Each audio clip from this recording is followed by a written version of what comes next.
To my knowledge, there hasn't been any correlation of that. And the creatures that are described in Socorro in New Mexico and in Valensole in France, so those are three cases that I've been very involved in from the beginning, from day one, involve creatures that are about 3 feet tall, that breathe our air, hairless, recognize our signals, communicate with us in funny ways, even mentally. I mean, the witnesses describe getting images in their minds and so on, in all three cases. And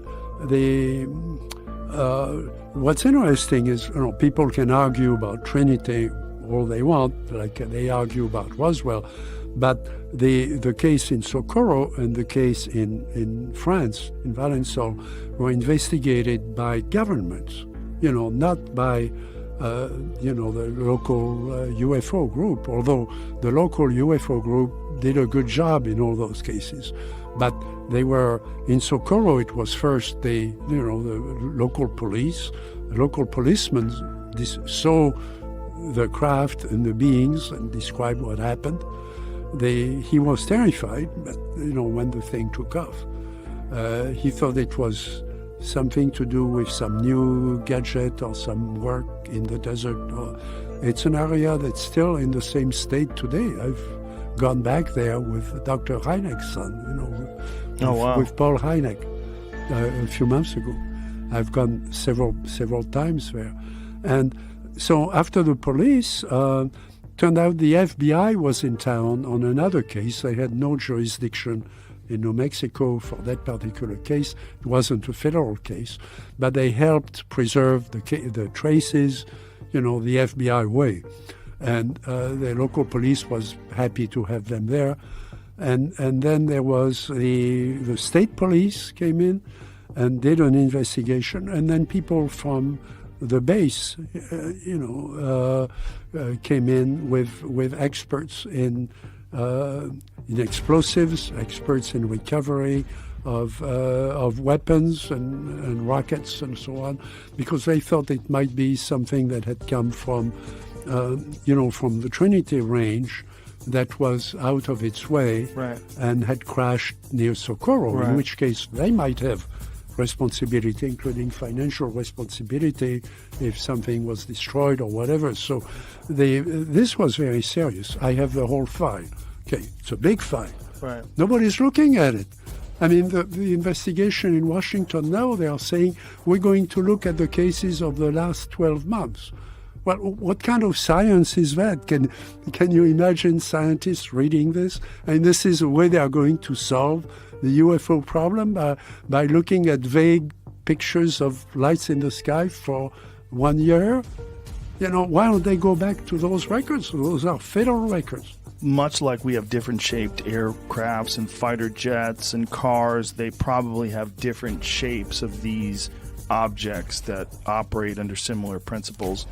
Right, perhaps. But they all have the same power source. They all have the same power source. And we're also dealing with, if you think about the laws of technological progression, you think of Moore's law and you think of how things accelerate, you've got to think that if this civilization is who knows how many years more advanced than we are, if not even years. I mean, we're thinking about it in terms of conventional terms, right? The way we look at the world. I mean, they might be just superior in terms of their intellect. They've got to be. Maybe. We don't know, right? Well, the only reason I say that is because, look, everyone doesn't necessarily start at a steam engine, right, and go to an internal combustion engine and then, electric power, nuclear power, and go up the ladder that we come on. The binary, if the stuff is true about the origin and the binary star system, and they have heavier elements that we don't have, and this stable element 115 is a naturally occurring material, maybe that's the first thing they started experimenting with. And the version of their steam engine, their first product, was something that operated like this. And actually, when they came to Earth to look around, or, whatever, they were amazed at the stuff we were doing. These guys burned stuff and squirted out the back to go forward. So, right. Right. Who says they follow any kind of normal progression like that? My thought was, if you went back to the 1400s and then you went from 1400 to 1500, you're not going to see that much of a difference technologically. Right. If you go from 2000 to 3000, I assume there's going to be a radical change. Right. Well, the delta, the rate of change Yeah. is magnificently higher than it used to be. Right. So if you think about what they had in 1988 and you think about what they probably have in 2019, just logically, it seems like they would advance. I would think so. The stuff is landing or crashing around the world, and unexpected countries have had this happen, and that's why I picked that, because I thought that was a interesting case. And then, of course, Pope Pius XII and the Vatican were involved, back-channeling it through the OSS, which became the CIA later, to FDR, and that's how the U.S. knew something weird happened in Italy right before World War II. But so this was 33 was the first, documented?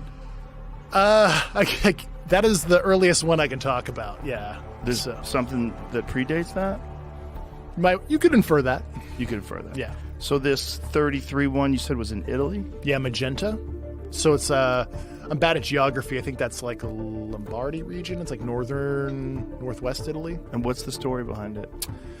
So basically it looked like it crashed, right? The original shape most likely was like a lenticular disc-like craft, with two dinner plates. What right? does lenticular mean? So two dinner plates, smushed together, right? A hump, and there's like a bubble on top. The classic, saucer. Like that. Like that. Okay. But it looks like when it hits, the edges broke off, so it became this bell or acorn shaped thing. And there was nothing in it. It was just an artifact. There was no biological remnants, if you will. So it's so funny because the Italians were so confused. Yeah, Mussolini asked the Germans to come down, and of course the Germans came down and they were like, that is not ours, but let's look at it together. Believe it or not, I'm not into UFOs. I don't follow stories or, Even after your experiences? No, I'm fascinated with the technology, and it irks me every night I go to sleep that, that it was my own doing, essentially, that prevented me from continuing on in the project. I mean, it's that to be on that cutting edge of technology is so alluring to me. Right. But by the same token, I don't really care that there's aliens or where they come from. I mean, the prize is the technology, and that's what I'm fascinated by. But so I don't listen to UFO stories and that sort of thing. But George Knapp is, he's the guy that has the contacts and tries to thread everything together. And what he recently told me is he found, I don't know, it was either documentation or people that he spoke to. It said the existence of this project, the project that I was on, it's something that they seem to take out every 8 or 10 years. So that's a very specific memo, and this is actually, this is the first time I'll be very clear with people about it. It's a big topic of conversation right now. It's called the Wilson Memo. You can look it up. Admiral Wilson met with a scientist who's actually was featured in one of my films.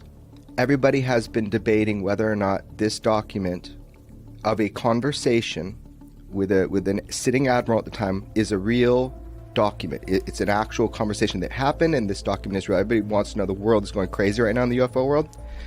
I'll tell you straight up right now, I'm in the position to know, and it is a real document, that it is real. So the conversation you read in that conversation was had. I can't attest to every... You're not being very clear. Sure. Please.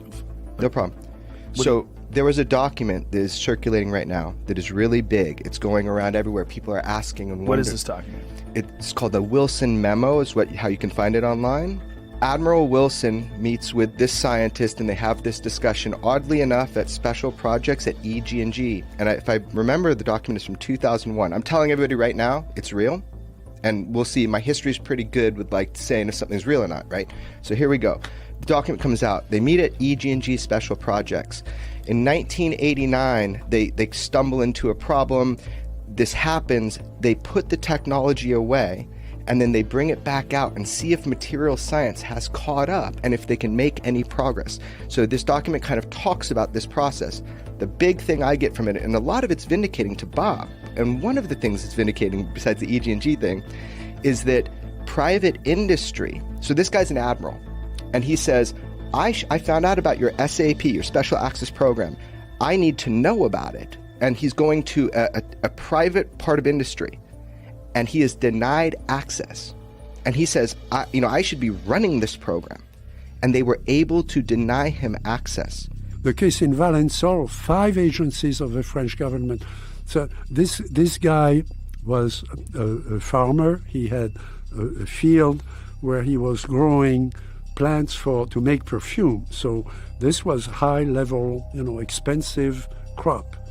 This wasn't just, alfalfa or something.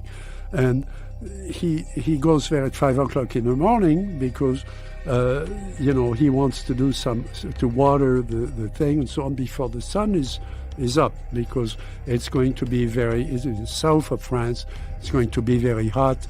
You can't work in the field during the early afternoon. So he wants to be done with that. He sees this contraption, in the middle of the field, crushing the plants.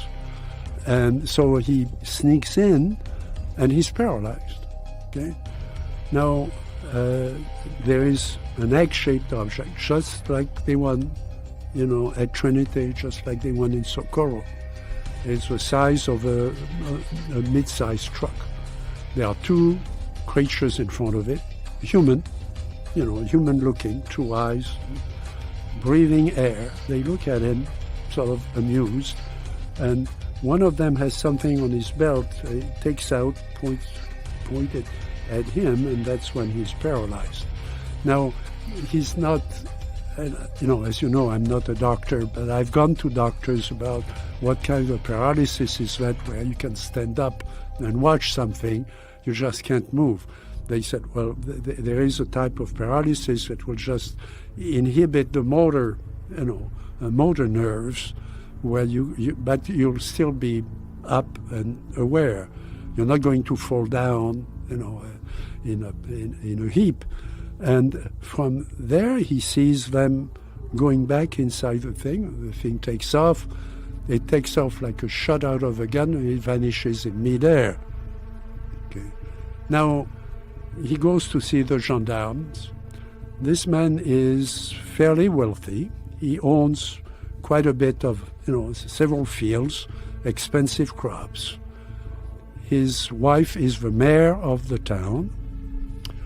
The gendarmes are going to be very careful with him because he's also from the resistance in World War II. When he was young, he joined the resistance, and the resistance in that part of France fought in the Alps against the Germans, and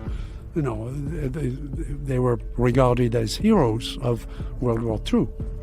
And so the gendarmes are very careful with him. There are some things he's not going to tell the gendarmes because he thinks, and I went there, he didn't want to talk to anybody from Paris, he didn't want to be on TV. He wanted to concentrate on his experience because he thought there was going to be something else. And he was aware of some of his buddies. Now, this is a part of France where people talk, but they have secrets too. I mean, historically, there are things like that in the U.S., parts where people are not going to talk to strangers. Right. The only reason I could go there was that I went there with a lady who was from Paris, with the government. She was with de Gaulle's government. She had the rank of ambassador, and she had a vacation home there. So we went there for 3 days, and she knew everybody there. And he told us what he thought might happen again. And he didn't want the gendarmes mixed in with what he was doing. Why did he think that something was going to happen again? They evidently, and he swore us to secrecy about what it was, but evidently there was communication with the beings when when he was there. And Now, so these beings are just tiny, after look the- like people. Did they have different features than us? Or was it just They, human they are features? just like the ones at Trinity and like the ones at Socorro. So in that book you have actually 2, 2, and 3. You have 7 creatures that are humanoid, that breathe our air, that seem to understand us. The visual, there's visual contact. Well, we can have visual contact with animals. I mean, Right. that doesn't mean they are human or meta-human, but there is messages that come through all of that that the witnesses are reluctant to talk about in all 3 cases. Are they living? Is that a living thing in terms of like a biological thing? Or are they some sort of an artificially created creation like we are working on right now? I mean, we're in the middle of working on artificial reality, artificial beings, sentient beings, artificial intelligence. There's silicon-based life forms that they're essentially trying to create. Was it Boston Dynamics at the company? You that's can making make those robots, crazy yeah. robots? Yeah. You can make machines out of flesh, Yeah, right? So right. a cyborg or a cybernetic organism is just that, that's what a lot of people think those like gray things are, that people call the grays. Yeah. Is like, they're machines Right. printed from flesh. So what you're saying is like not Well, they so could just far be off from- No. synthetic life. Synthetic they don't life, even need yeah. to be, Right. machines. Right. Well, they seem to have no sex organs. The way they're described by people that have had interactions with them, assuming these people aren't liars Right. or crazy or whatever. Right. That they have no sex organs and that they don't seem to have any muscle. They're just almost like a frame. Right. And they have enormous heads. There was at least some scientific and military collaboration during the war, the details of which I'm not sure of, but I know people that know that specific event that are currently still intel officers within this program in detail. But So was there witnesses to the crash or some sort of an understanding that something had crash landed and then they discovered it? Yeah, I forget the precise discovery. I don't know if it was like local police officers or local farmers found it in the field, something like that. I don't want to misspeak. I assume some of the Italian researchers might have some fact witnesses that could orally say, "Oh yeah, my great-grandfather found it" or something like that. But I don't remember. And what was the scale of this vehicle? It was probably like 20 feet by 10 feet, something like that. Not super huge, but kind of big. Do they think that this was a drone? Do they think that this was occupied? There was nothing in it, so if it was piloted, if you will, by some sentience, I mean, your guess is as good as mine. So, So what happened to that vehicle? so we knew where it was being stored at a particular location after the crash, and then the military came in and we grabbed it towards the end of the war, 1944, 1945, because, like I said, Pope Pius XII already kind of let FDR know. Why'd the Pope get involved? Because it's Well, in Italy? Well, interestingly enough, there's like a whole history of human intelligence prior to World War II and old money, the Vatican, the Italian mob, kind of the old country boys did a lot of informal intelligence collection for the U.S. And there's probably some books you can read on it, but it's really interesting. Human intelligence collection wasn't really formalized until the Office of Strategic Services, the OSS, which became the CIA in 1947. We try and do what we can, and once we reach a roadblock on we really can't figure it out, it's just friggin' wait, put the thing away, wait for science to catch up, and a decade later, let's take the project out again and see, all right, now where can we go? But there's got to be someone who remains informed, right? Oh, yeah. So you've got your scientists like you and Barry. You got your people that you compartmentalize. You got these people working on Yeah, this there project. has to be some people Right. that know everything. You've got security, and then someone's going to be on the outside saying, hey, we need people to guard this building. Don't let anybody in for 10 years. I think a lot of that is private industry, and I think that's how Really? they keep it. Yeah, I think that's how they because the government is just so leaky. I think that's kind of what they're doing. That's what the document kind of proves. You just articulated that it is in control of private industry. What private industry? Some aerospace company, something? I don't know. Yeah, the admiral wouldn't name it in the car, Right. in the conversation. Right. Yeah. So they still have these things, supposedly. I would guess. I mean, I don't have any information on that. Have at you all. ever asked anyone that has any inkling of any idea of where they got them or how they got them? No, but something must have been said to me from Barry, but it was just too long ago, and I can't quite remember what was said, but it just left a seed in my mind. I think at least one of them was part of an archaeological dig, so it's old. At least one of them is old. I don't know if it was the one I worked on, but I remember something to do with an archaeological dig. Whoa. So that means it's not just old, it's ancient. That'd be a great Steven Spielberg movie. Yeah. Right? For decades, the world's premier space exploration agency, NASA, has kept a tight lid on a truth they feared might shatter our understanding of the cosmos. But now, after years of speculation, the silence is finally broken. The UFOs are here with us, and we are on the cusp of a discovery that will forever reshape the course of human history. In a race against time, NASA scientists and researchers have been attempting to confront the unknown, pushing the boundaries of human exploration to unlock the secrets that lie beyond our atmosphere. Before now, our instruments have captured unexplainable phenomena, demonstrating flight patterns and speeds that defy human capabilities. These are not mere illusions. Rather, they are glaring pieces of evidence that we're facing an undeniable truth, a truth that demands our attention. So, in a stunning press conference that rocked the world, the NASA chief emerged from the shadows, shedding light on a series of jaw-dropping encounters that have sent shockwaves through the scientific community and left millions in awe. Various clips show unidentified flying objects zooming across the sky, defying the laws of physics. These unprecedented UFO sightings, witnessed by pilots, civilians, and even astronauts themselves, have baffled experts, challenging everything we thought we knew about our place in the cosmos. The enigmatic realm of unidentified flying objects has perplexed even the U.S. Department of Defense. Acknowledging the existence of these unusual sightings, they cautiously referred to them as unidentified aerial phenomena, UAP, to dispel any immediate associations with extraterrestrial involvement. However, the release of compelling videos has only served to reinforce the belief that our cosmic neighborhood is not devoid of otherworldly visitors. In a bid to suppress any burgeoning speculation, it seems that certain UFO sighting videos have fallen prey to a heavy-handed censorship campaign. Nevertheless, the Pentagon has remarkably disclosed and verified the authenticity of some of these videos, affirming that they capture genuine encounters.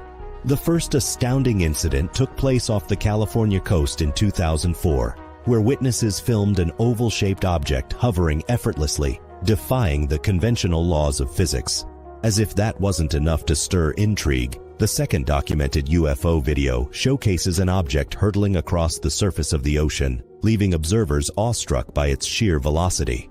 The mere sight of this celestial anomaly propelled the imaginations of many and ignited discussions about the possibilities that lie beyond our earthly realm. Amidst the ongoing revelations, ignoring the tantalizing prospect of exoplanets is impossible. These distant worlds orbiting other stars hold the potential to harbor life forms entirely different from our own. Could these elusive UFO sightings be a glimpse into the interstellar visitors that journey from these distant shores? Only time will unveil the true nature of these cosmic enigmas, leaving us to ponder the vastness of the universe and the mysteries that continue to enthrall and astound us.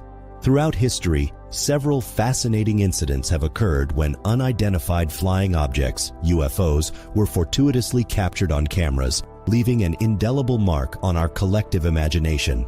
On June 24, 1947, the modern era of UFO sightings seemingly began when pilot Kenneth Arnold reported seeing a group of unusual crescent-shaped objects flying near Mount Rainier, Washington. This sighting sparked widespread interest and media coverage, fueling the public's curiosity about extraterrestrial phenomena.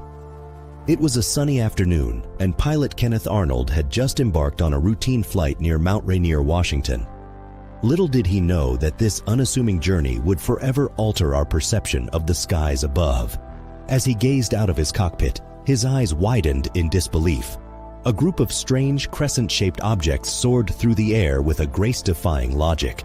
These ethereal interlopers weaved and glided in unison, leaving a mesmerized pilot in their wake.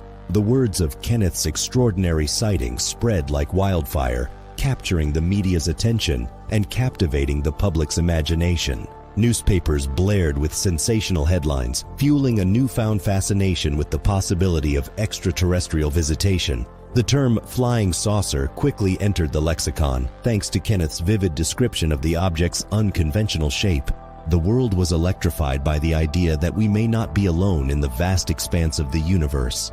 His encounter served as the catalyst, igniting a wave of UFO sightings across the globe. Reports poured in from individuals from all walks of life, recounting mesmerizing encounters with objects that defied our understanding of flight and defied the laws of nature. This seminal moment in history forever etched Kenneth Arnold's name in the annals of ufology. His brave and honest account opened the floodgates of curiosity, inspiring generations to delve into the mystery of unidentified flying objects and the tantalizing possibility of extraterrestrial life. And so, the modern era of UFO sightings took flight, forever altering the way we perceive our place in the cosmos. Kenneth Arnold's fateful encounter sparked a flame that continues to burn bright, propelling us on an endless quest for answers and provoking wonder about the mysteries that lie beyond our earthly realm. Similarly, on July 2nd and 3rd, 1952, in what became known as the Washington, D.C. UFO incident, multiple UFOs were detected on radar and visually observed by both civilian and military personnel. These objects reportedly performed incredible maneuvers over the nation's capital, defying conventional aircraft capabilities. The skies above Washington, D.C. became a stage for an awe-inspiring display that astounded civilians and military personnel. It all began with blips on the radar screens, mysterious echoes that danced across the monitors of vigilant air traffic controllers. But this was no glitch or fleeting anomaly. Multiple unidentified flying objects appeared on radar, defying conventional explanations and captivating the attention of those tasked with safeguarding the nation's airspace. As if materializing from thin air, these enigmatic crafts materialized over the iconic landmarks of Washington. D.C. witnesses, including seasoned pilots and sharp-eyed civilians, marveled at the extraordinary aerial acrobatics performed by these unidentified objects. They swirled and darted with an agility that defied the laws of physics, leaving seasoned aviators scratching their heads in disbelief.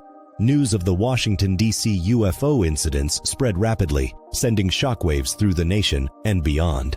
The world watched with bated breath as reports and accounts flooded the media, recounting the mesmerizing maneuvers witnessed by those fortunate enough to bear witness to this celestial spectacle. Amidst the flurry of radar blips and first-hand testimonies, questions swirled in the minds of experts and the public alike. Were these objects of terrestrial origin representing an unprecedented leap in technological advancement? Or did they originate from far beyond our earthly realm, a testament to the existence of extraterrestrial intelligence?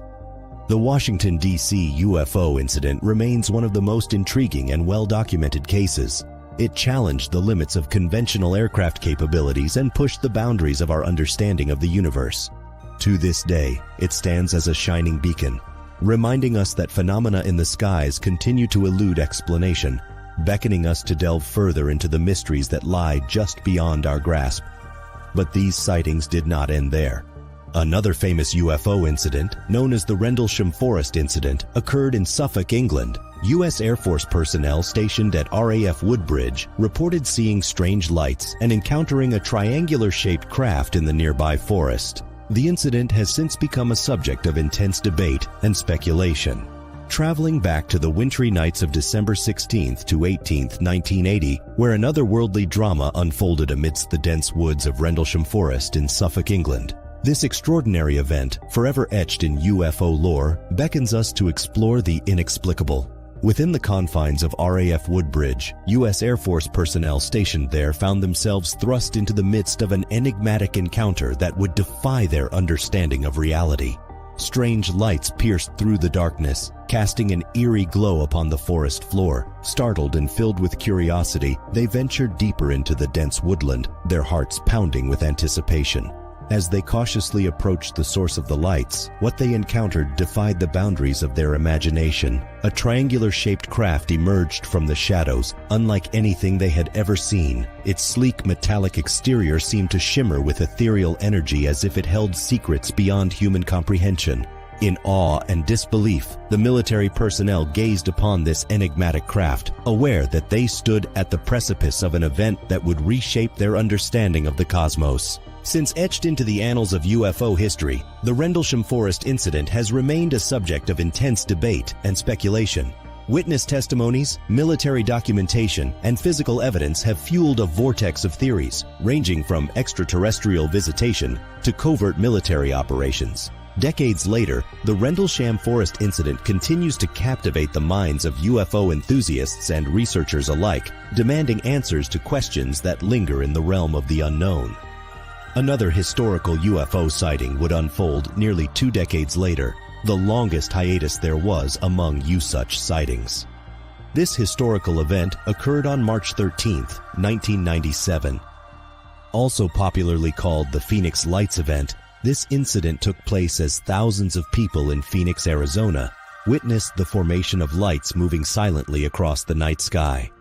The event captured the public's attention and became one of history's most significant mass UFO sightings, with witnesses including pilots, law enforcement officers, and ordinary citizens. The clear skies above Phoenix, Arizona, transformed into a theater of wonder.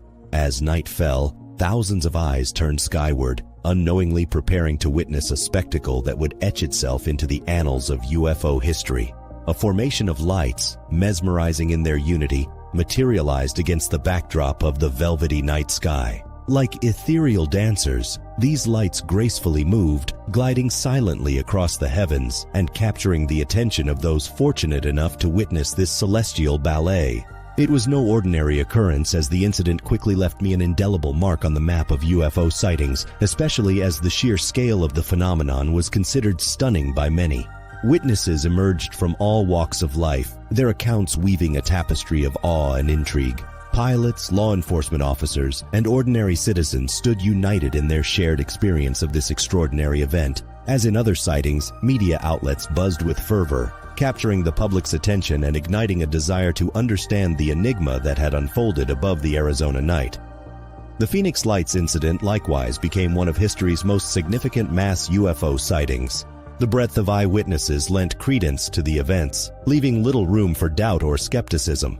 According to some experts, these were not mere tricks of the light or optical illusions. They were a gentle reminder that we are not alone in the vast expanse of the universe. On November 7, 2006, another UFO sighting, now historically tagged the O'Hare International Airport UFO sighting, caused a stir among airline personnel and passengers in Chicago, Illinois. Witnesses reported seeing a disc-shaped object hovering over one of the airport's terminals before rapidly ascending into the sky. Despite the accounts of numerous credible witnesses, an official explanation has yet to be provided. But let's transport ourselves to the bustling atmosphere of O'Hare International Airport on this crisp November day in 2006 and attempt to decipher what actually unfolded according to witness explanation. Amidst the flurry of takeoffs and landings, this unexpected event left airline personnel and passengers astounded, forever etching a mysterious mark in the annals of aviation history. As eyes scanned the sky, a collective gasp rippled through the crowd. Witnesses watched in awe as a disc-shaped object materialized above one of the airport's bustling terminals. Hovering effortlessly, it seemed to defy the laws of gravity, suspended in the air like a secret harbinger from another realm. Whispers of disbelief and curiosity filled the air as the disc-shaped UFO held its position, captivating all who beheld its enigmatic presence. In the blink of an eye, without warning or explanation, the object abruptly accelerated, slicing through the atmosphere with uncanny speed, vanishing into the vast expanse above. Despite the accounts of numerous credible witnesses, An eerie silence hung in the air, as no official explanation was ever provided, making the sighting at the O'Hare International Airport a tantalizing enigma that'll continue to leave those who experienced it with more questions than answers. But as expected, speculation and theories soon swirled in the aftermath of this extraordinary event. Was it an advanced military aircraft, an extraterrestrial visitation, or perhaps an unprecedented atmospheric phenomenon? The truth, however, continues to elude us, casting a veil of intrigue over the incident and compelling us the more to explore the mysteries that lie beyond our understanding. The O'Hare International Airport UFO sighting also especially served as a reminder that even in the modern age of technology and surveillance, some phenomena defy explanation. However, 13 years later, in July 2019, the USS Omaha, a U.S. Navy warship, reportedly encountered a similar spherical object flying low over the Pacific Ocean. The object was observed on radar and visually confirmed by crew members. The encounter gained attention due to the released video footage showing the object disappearing into the water, leaving experts baffled about its origin and capabilities. The spherical object materialized before the astounded crew as if emerging from the ocean's depths. The object hovered low in the sky, defying the conventional boundaries of flight. Radar screens blipped with intensity, confirming the presence of this otherworldly interloper. The crew's eyes locked onto the mysterious object, their hearts pounding with a mix of awe, curiosity, and a twinge of trepidation. This was an encounter that defied their training and understanding. Cameras rolled, capturing the remarkable sight that unfolded before their very eyes. When the footage was ultimately released, it sent shockwaves throughout the world as experts and enthusiasts alike marveled at the surreal sight. But what happened next truly baffled the minds of those who delved into the encounter. In an act defying logic, the spherical object, as if drawn by some unseen force, descended into the vast expanse of the ocean. The waters embraced the unknown visitor, swallowing it whole, leaving only ripples and unanswered questions in its wake. Experts and scientists scoured every frame, every shred of data, in search of explanations. Was this an advanced technological marvel of earthly origin, or did it herald something far more extraordinary, a visitation from realms unknown? The USS Omaha encounter continues to serve as a potent reminder that there are mysteries lurking beneath the surface of our vast oceans, beckoning us to uncover the truth hidden within their depths. In 2020, a series of leaked videos from U.S. Navy pilots circulated online, showing encounters with unidentified aerial objects nicknamed Tic Tacs. The objects were observed exhibiting exceptional speed, maneuverability, and flight characteristics that surpassed known human aviation capabilities. These encounters sparked widespread interest and renewed discussions about the UFO phenomenon. This peculiar encounter with these unidentified aerial objects was clearly one for the history books and one that promised to become forever etched in our collective consciousness. These peculiar visitors were so named due to their distinctive shape, allowing them to command unprecedented attention unlike any other UFO sighting before them. The leaked footage revealed a mesmerizing dance between these enigmatic objects and the skilled pilots who bore witness to their extraordinary abilities. With an agility that defied every known law of physics, the Tic Tacs traversed the skies at speeds that left even the most seasoned aviators awestruck. They performed hairpin turns, defying inertia, and evaded pursuit with unparalleled grace. It was yet another display of flight characteristics that surpassed anything known to human aviation. Curiosity ignited like wildfire as the videos went viral. They rekindled discussions about the age-old UFO phenomenon, ushering new insights into the UFO discourse. Astronomy experts and seasoned scientists teamed up to analyze every frame, seeking to unravel the mysteries that lay hidden within these fleeting glimpses of the extraordinary. And, as with every UFO sighting, typical UFO-related questions echoed through the digital halls of the internet and beyond. Where did these objects come from? Were they technological marvels of earthly origin or emissaries from far-flung corners of the universe? The possibilities danced in the minds of those who dared to explore the unknown. The Tic Tac UFOs became a modern-day enigma, captivating millions and inspiring conversations that reached far beyond the confines of cyberspace. Their presence reminded us that the universe is vast and teeming with enigmatic wonders waiting to be discovered by those with open hearts and open minds. The boundaries of our understanding are continually challenged by these ethereal encounters, beckoning us to push the limits of exploration and venture into realms where the extraordinary becomes the norm. These historical dates mark pivotal moments in the exploration of UFO phenomena and have fueled ongoing debates about the nature of these enigmatic aerial encounters. And as the world continues to grapple with these perplexing sightings, one thing is certain: recent UFO encounters have sparked a global awakening, pushing us to explore the unknown, challenge our preconceived notions, and redefine our place in the vast cosmic tapestry. They serve as reminders that our quest for answers about the existence of extraterrestrial life and their possible interactions with our world continues to captivate the human imagination.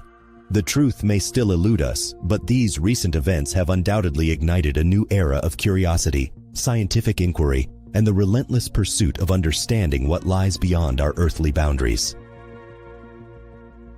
Thanks for watching another episode of Voyager. While you are still here, make sure to click the video on your screen for more quality content.